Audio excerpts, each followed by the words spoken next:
Hello viewer, দেখেন দয়গঞ্জ বাজারের অবস্থা। মানে রাস্তা সিটি কর্পোরেশনের কাজ চলতেছে, দেখেন কোনো সাবধানতা নাই, কোনো কিছু নাই, কাজ করতেছে। দেখেন কিভাবে ড্রিল মেশিন চালাইতেছে, দেখেন দর্শক কী অবস্থা, দেখেন রাস্তা। মানে আপনারা যে নগরে বাস করেন, এটা কি নগরের কোনো দৃশ্য?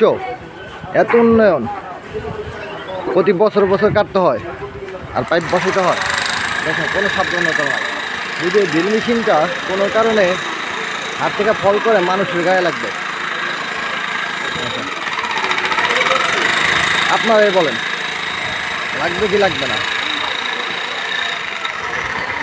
দেখেন পুরা রাস্তা একই অবস্থা, কম দূর না তো। ওর ছেলের জন্য দুধ দিব এই বিক্রমপুরে মিষ্টান্ন ভান্ডারে। দাদা 1 কেজি ইয়া দেন তো, দুধ দেন তো ভাই। দুধের স্টক তো শেষ, ওখানকার দাদা ছাড়া কোনো উপায় নাই। ওই দাদা ব্যস্ত, খুবই ব্যস্ত, লেখতেছে হিসাব নিকাশ।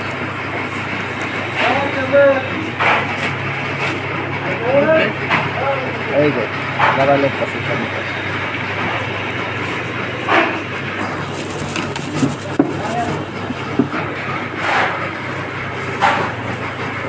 ভাই দাদা ভিডিও করতেছে, কোনো সমস্যা আছে?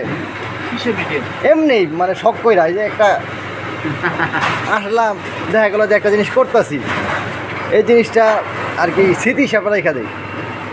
ওই মাঝে মধ্যে ফেসবুকে ছাইড়া দিই, রাখ থাকে।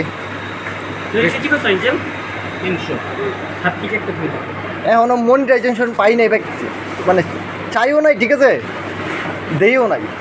ব্যাংক অ্যাকাউন্ট দিতে কইতেছে, আমি দেইও না, কারণ এটার প্রতি মনোযোগ দিতে গেলে অন্য কাজকাম নষ্ট হয়ে যায়।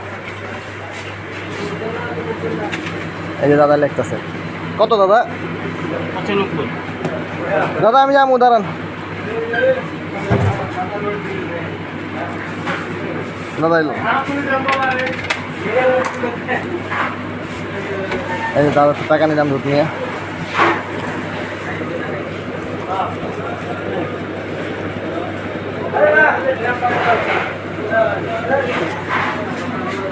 আল্লাহ হাফেজ দাদা। 2-3 দিন রেখা ছেলেরা খাওয়ানো যাবে তো? চলে যাচ্ছি, দেখেন এই রাস্তার একই অবস্থা।